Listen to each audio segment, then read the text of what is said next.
Olá pessoal, tudo bem? Muito bom estar aqui com vocês. Nossa sexta aula.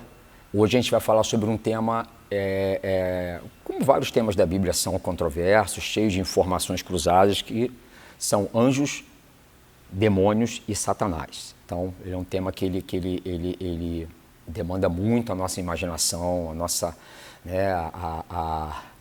as coisas que vêm, alguns sentimentos, enfim, filmes, livros, e eu vou tentar falar um pouquinho sobre o que a Escritura fala sobre isso. Primeiro, vamos fazer uma oração rapidinho, tá bom?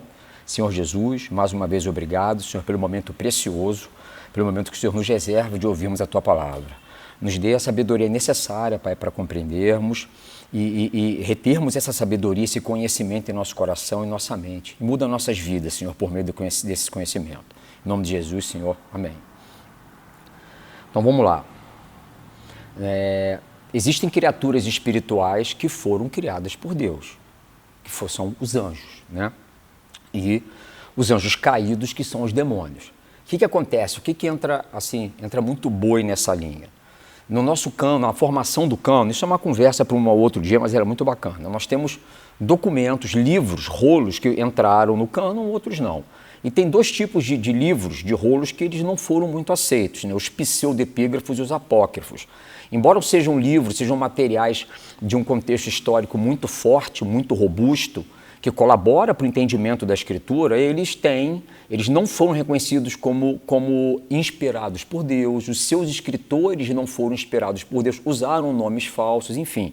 E nessa literatura tem muita coisa a respeito de anjos, demônios, Satanás, e isso veio para nós. Para vocês terem uma noção do poder desses livros que não foram considerados canônicos, a ideia que a gente tem a informação que a gente tem que Pedro foi crucificado de cabeça para baixo, né, que não se considerava digno de ser crucificado como o Senhor Jesus, que Paulo tinha a perna torta, tinha o nariz grande, isso não é bíblico.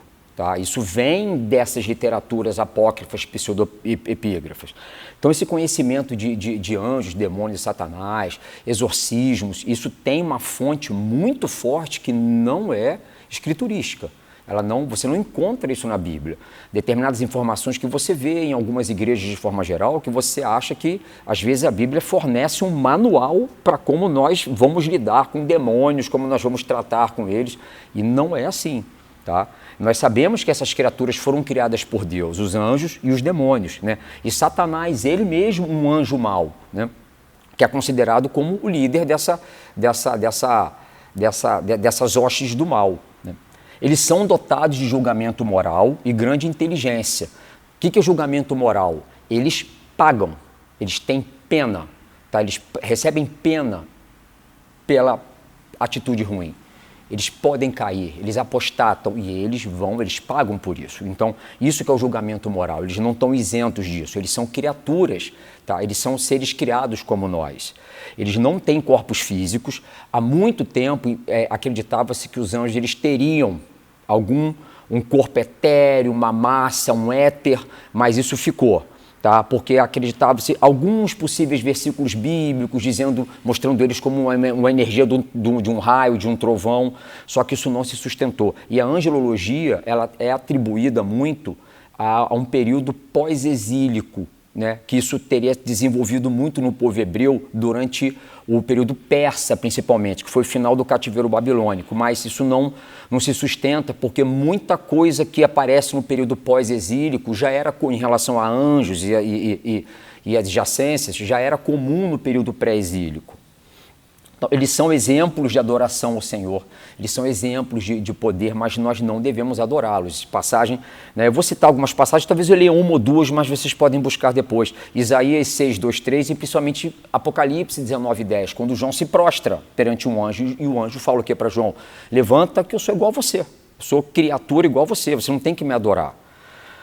Eles, mesmo nos excedendo em vários aspectos, Deus não poupou os que pecaram, segundo Pedro 2,4. Talvez eu leia essa passagem um pouco mais à frente, né? Uma coisa interessante para a gente ter noção em relação a diferença, uma diferença maior, eu fiz um quadrinho, então assim, por exemplo, em relação ao corpo, O anjo, ele é imaterial e espírito. Nós somos imateriais e físico. Nós temos a nossa parte imaterial, a nossa alma, né? Mas nós temos um corpo físico, o anjo não tem. Os anjos e nós temos plena personalidade, tá? Isso é uma coisa em comum. Os anjos, eles se submeteram, alguns deles, a uma rebeldia arrogante para ser como Deus, de uma certa forma, né? E idem, nós, salvando algumas proporções, algumas diferenças, foi um pecado semelhante, né? Eles têm um fluxo de relação com Deus celestial terrena. Nós temos terrena celestial. Então, assim, eles têm uma função sobre a terra, mediante a permissão de Deus. Os anjos, qualquer que sejam eles, o lado que eles estejam, eles não agem sobre a terra mediante a própria vontade. Eles dependem da vontade de Deus para isso acontecer.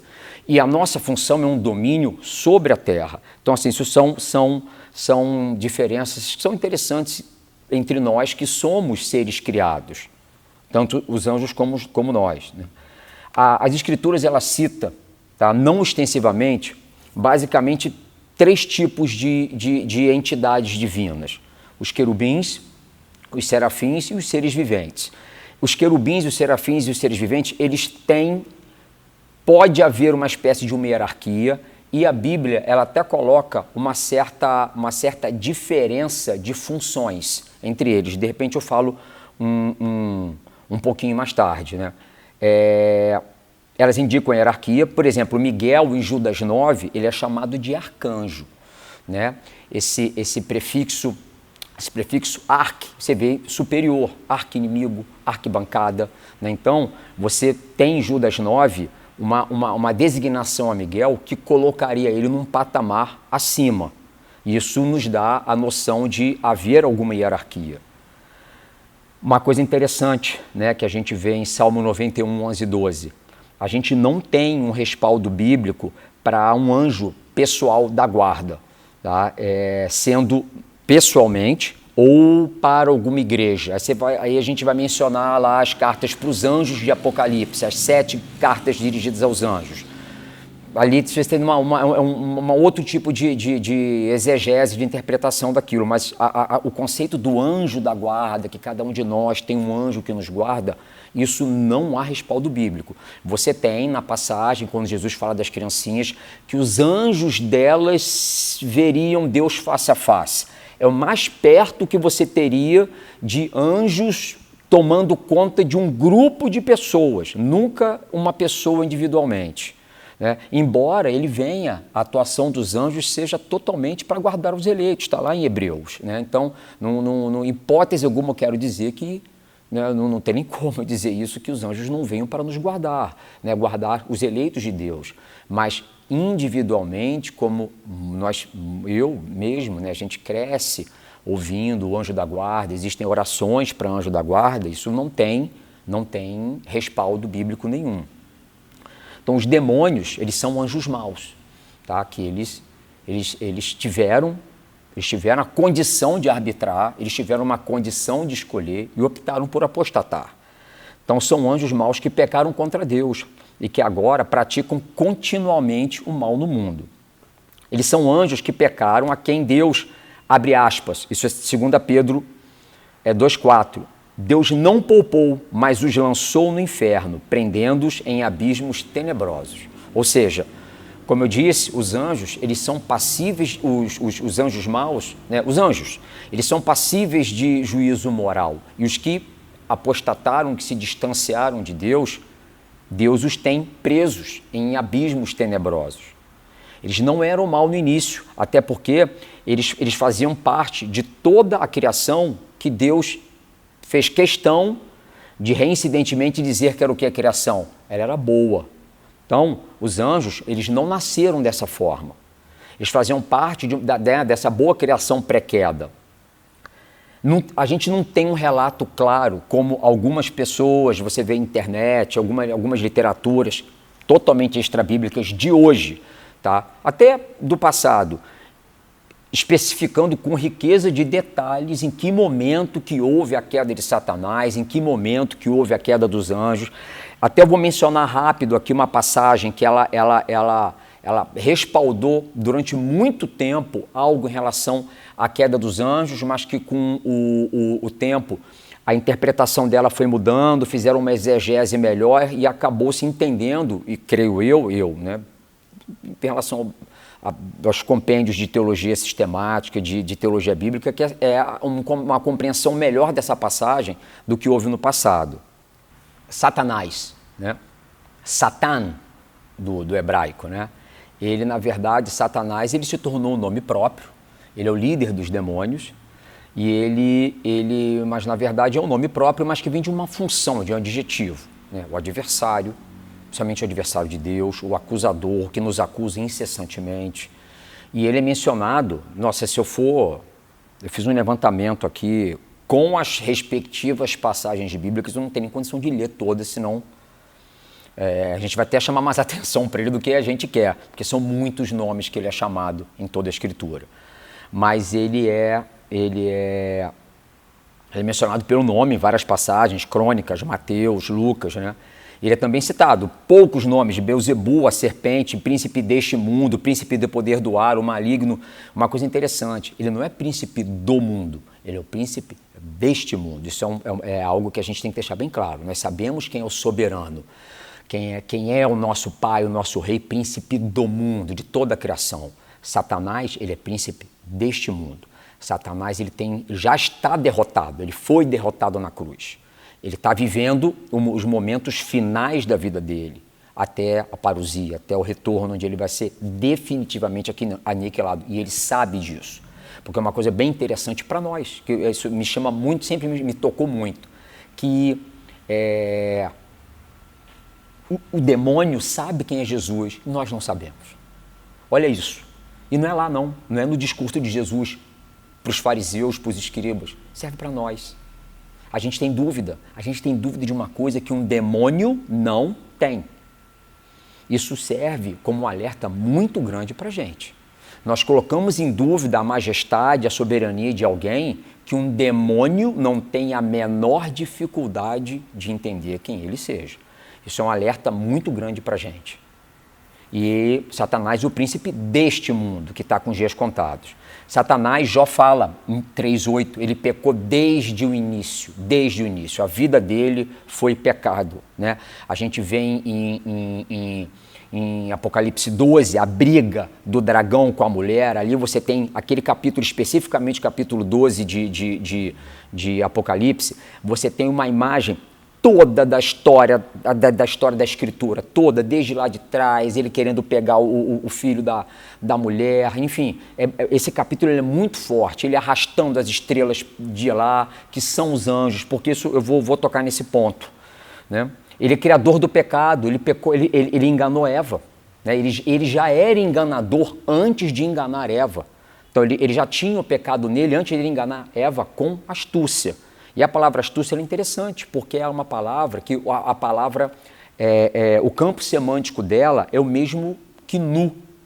Se a gente for ver a palavra astúcia no hebraico, tanto nessa parte de Gênesis, e depois quando Adão e Eva se veem nus, a palavra é a mesma.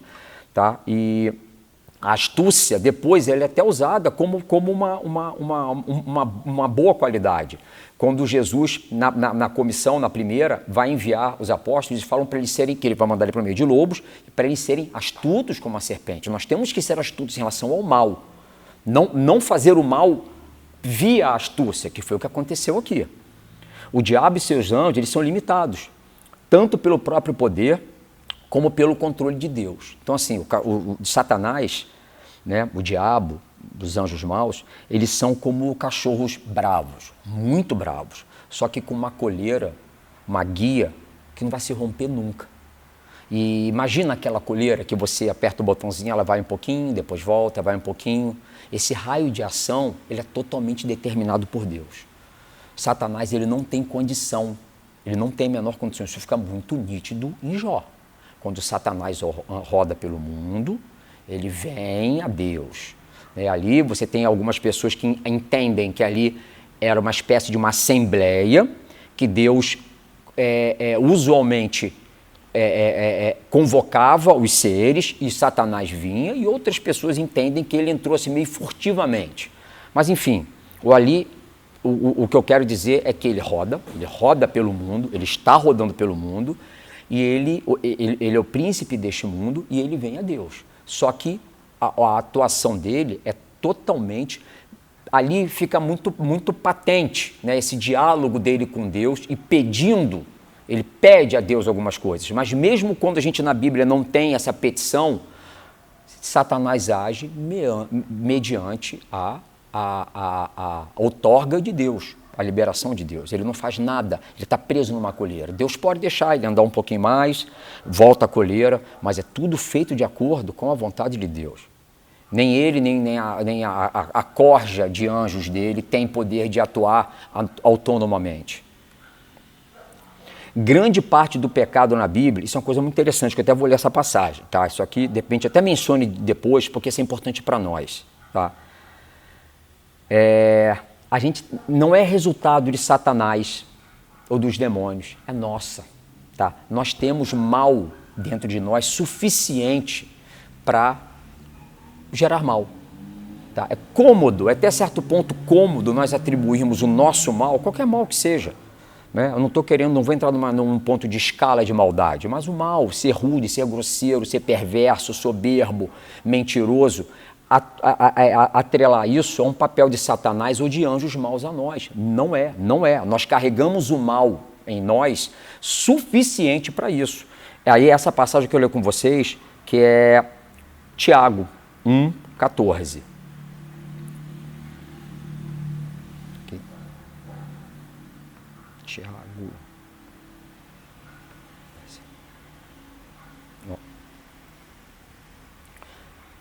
Mas cada um é tentado quando atraído e engodado pela sua própria concupiscência. Ou seja, eu falei isso na última aula de oração, né? Que coração nós temos habilitado a pedir algo para Deus pela nossa vontade? Um coração que um coração totalmente pautado na concupiscência. Um coração que gera guerra, gera contenda. Esse é o nosso coração. Satanás, ele estimula isso. Mas não se enganem, não pensem que o mal que é gerado por nós, mesmo um mal, entre aspas, pequeno, foi Satanás que me tentou, foi um anjo mau que entrou na minha vida. Não, nós carregamos um mal suficientemente grande para isso. Aí, vamos pegar o gancho de Tiago, outra passagem dele aqui, Tiago 4:7. Olha só. Sujeitai-vos, pois, né? Então, sujeitai-vos a Deus, resisti ao diabo e ele fugirá de vós. Esse versículo é interessante porque ele remete também a algo que eu disse na outra aula, que é qualificar a promessa. Olha só o que está escrito aqui em Tiago. Não deixa de ser uma promessa. Sujeitai-vos, pois, a Deus, resisti ao diabo e ele fugirá de vós. Só que isso não é tão simples, porque você vê no verso 8. Chegai-vos a Deus, e ele se chegará a vós. Alimpai as mãos, pecadores. E vós de duplo ânimo que quer dizer a mente dividida, a nossa mente dividida. Purificar os corações. Então, como é que a gente resiste ao diabo? Sujeitando-nos a Deus. Como? Chegando-nos a Ele. Oração, nos tornando próximos a Ele. E Ele se chegará a nós. Alimpai as mãos, pecadores. Confessemos os nossos pecados. Nós de duplo ânimo, mente dividida, as coisas de Deus, coisas da terra.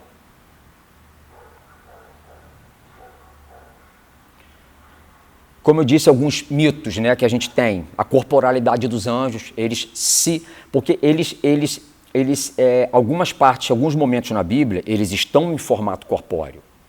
Você vê lá toda a história de Abraão, Agar, ali um parêntese, que ali a gente tem algo chamado, um termo específico, anjo de Deus, anjo do Senhor, que esse momento, ele está retratado em alguns momentos no Antigo Testamento, ali pode ter sido uma teofania do próprio Deus, Yahweh, ele próprio aparecendo, né? E a gente vê isso em Abraão, quando chegam as 3 entidades angelicais, né? 2 vão continuar a tarefa delas, e lá está escrito, Abraão permanece ainda na presença do Senhor. Um daqueles anjos era Deus. Tá? Então essa teofania, quando um anjo, não vou nem entrar no mérito do próprio Senhor, mas quando um anjo ele se mostra fisicamente, Deus permitiu que isso acontecesse, ou de outra forma natural. Deus permite isso para que nós o vejamos, porque eles não têm corporalidade, eles são o que se chama de pneumata, eles são espírito. Tá? Eles têm personalidade, mas eles são espíritos, eles são seres incorpóreos, eles não têm corpos como nós, não têm carne nem ossos. Lucas 24 e 39 vai falar isso. Não se casam, Mateus 22, 30, e eles são invisíveis. E a gente tem assim, rapidamente vou falar, os anjos eles podem ter diferenças de serviço aqui, né, conosco. Eles têm um serviço comum, que são louvores a Deus de noite, assistir aos herdeiros, prestar ajuda aos herdeiros da salvação, protetora vigilância sobre os crentes e presente na igreja, né? E nós teríamos também um serviço deles extraordinário, principalmente pós-queda, que eles teriam já um serviço pré-queda, mas como outras funções, função é uma palavra muito, assim, digamos, terrena, mas assim, outros eventos divinos, eles passaram a ter uma outra função, um outro caráter, uma divisão por conta da queda, como por exemplo a revelação geral e a revelação especial. A revelação geral ela se basta em si mesma, sim, mas houve uma necessidade de uma outra revelação por conta da queda. E os anjos eles passaram a ter tipos de funções diferentes, provavelmente por conta da queda. E eles têm uma ação, um serviço extraordinário, que são intermediários na revelação especial, especificamente na revelação especial.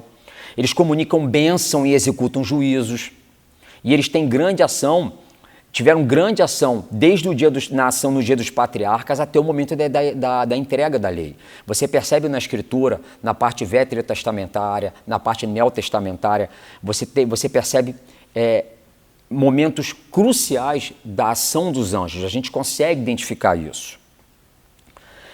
A gente não tem uma informação precisa a respeito da quantidade de anjos, tá? Mas eles são um poderoso exército, muito grande. Nós temos lá João em Apocalipse dizendo de milhões de anjos. Você vê, por exemplo, um exemplo para o mal, né? Em Marcos 5, né? O endemoniado, quando Jesus pergunta o nome do demônio, ele responde o quê? Nós somos uma legião. Legião não é um nome. A legião, de repente, para quem não sabe, porque a Bíblia ela é muito linda na manutenção do aspecto literário da época. Então, legião não é um nome aleatório. Naquela época, as legiões romanas, que você tinha unidades do exército romano. Legião era uma unidade específica, representava um determinado número. Você tinha uma centúria, você tinha a guarda pretoriana, você tinha uma legião. Isso não é uma palavra aleatória, como eu disse. E uma legião, ela poderia ter até 6.000 soldados romanos. Não tinha menos de 3.000. Então, esse termo que o demônio usa como legião é para dar uma ideia a Jesus, a quem quer que seja que estivesse ouvindo, a quantidade de demônios que estivesse ali dentro num pouco espaço, né? Falei da gente resistir ao diabo, como que nós devemos fazer. E uma parte interessante, né, porque muita gente crê que Satanás caiu por querer ser como Deus, e os anjos que viraram anjos maus caíram por pecado, por lascívia em relação às filhas dos homens, a passagem que eu citei em Gênesis 6, né, que ali tem, né, aqui, deixa eu abrir para vocês rapidinho.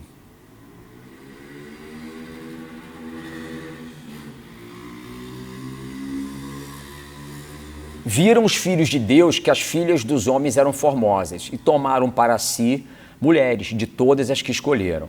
Isso, durante muito tempo, foi entendido filhos de Deus como sendo os anjos. Então, atribuiu-se durante muito tempo a queda de Satanás a uma coisa e a queda dos filhos de Deus, dos anjos, a outra. Então, a gente tem que assumir que talvez tivesse havido 2 momentos de queda, dos anjos, de Satanás e outro dos outros anjos.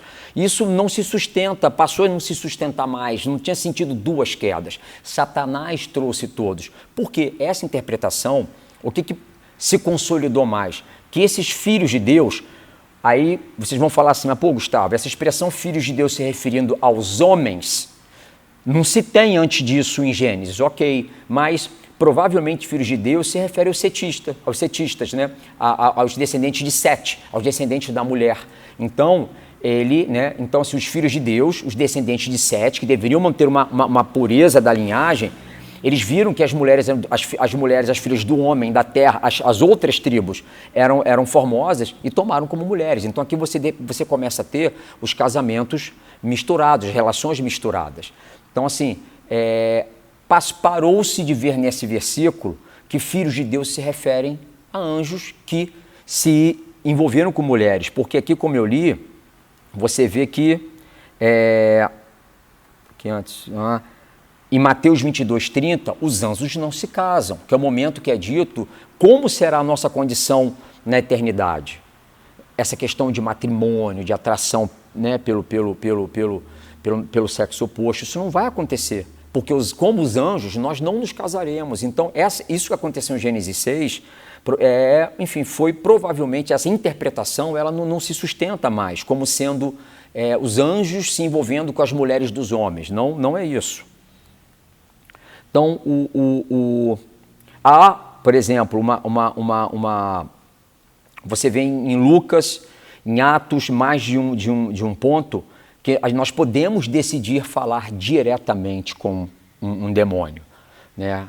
Porque existe, óbvio, a gente sabe que a possessão, ela existe.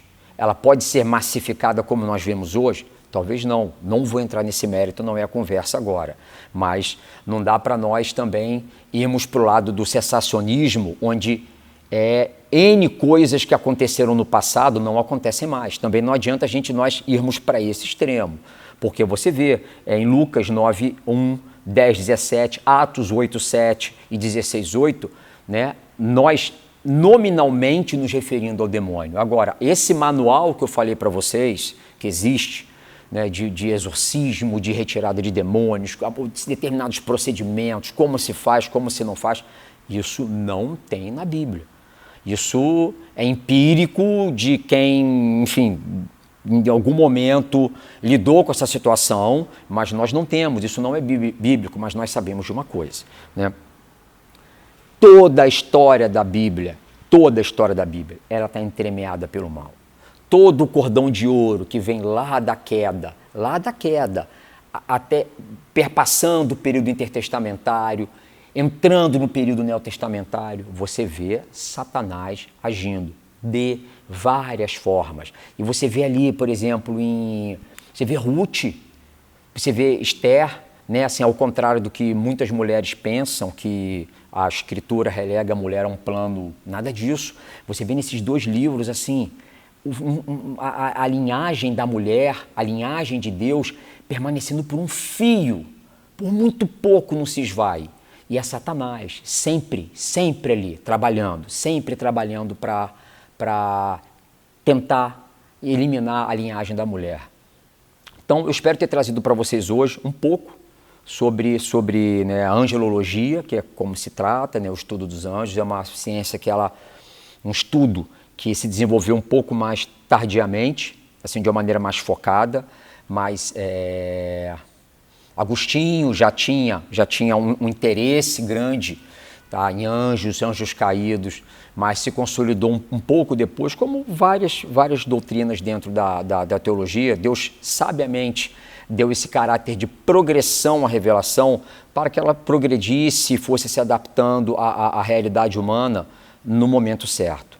Então, eu espero que eu tenha conseguido atingir um pouquinho do objetivo da aula, de mostrar para vocês um pouco o que é o anjo caído, como eles agem, como eles não agem, com a permissão deles, formato do corpo, o que né, a Escritura fala a respeito deles, o que não fala a respeito deles. Então, eu tenho a agradecer a vocês pelo momento aqui da aula e, enfim, nos vemos na próxima aula da Base Forte da Igreja Pleno Oceânica. Muito obrigado.